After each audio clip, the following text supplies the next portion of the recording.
नाही, खरंच आपल्या भारताच्या सैन्याचं खरंच हॅट्स ऑफ त्यांना. खरंच आम्हाला सगळ्यांना अभिमान आहे त्यांचा.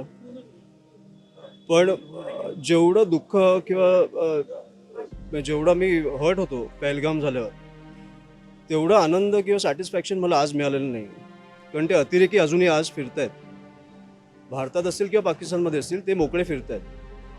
म्हणजे ज्यांनी ते नवऱ्याला मारलं, ते आर्मी ऑफिसरना मारलं किंवा कोणालाही मारलं, ती एक महिला तिकडे खाली बसलेली देहाच्या बाजूला, ते ज्यांनी केलं ते अजूनही मोकळे फिरतायत. त्याच्यामुळे मला तो आनंद मिळाला नाही अजून. न्याय तेव्हा मिळेल जेव्हा ते 10 लोकं किंवा 12 लोकं जे आलेले ते मरतील, ज्यांनी आपल्या 25 जणांची हत्या केली. युद्ध हे उत्तर नाही आहे. तुम्ही सामान्य लोकांचा बळी कशाला घेताय? आपल्या सैन्याचे हॅट्स ऑफ, कारण त्यांना जे सांगितलं जातं ते ते करतात. पण आणि माझ्या अशा माहितीत आहे की काही लष्करचे किंवा काही असे बेसेस तिकडे म्हणजे तिकडे उद्ध्वस्त झाले आहेत.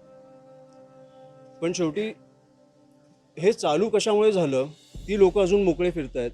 त्याच्यामुळे तो आनंद मला अजून मिळाला नाही आहे, कारण ते अजून मोकळे फिरतायत.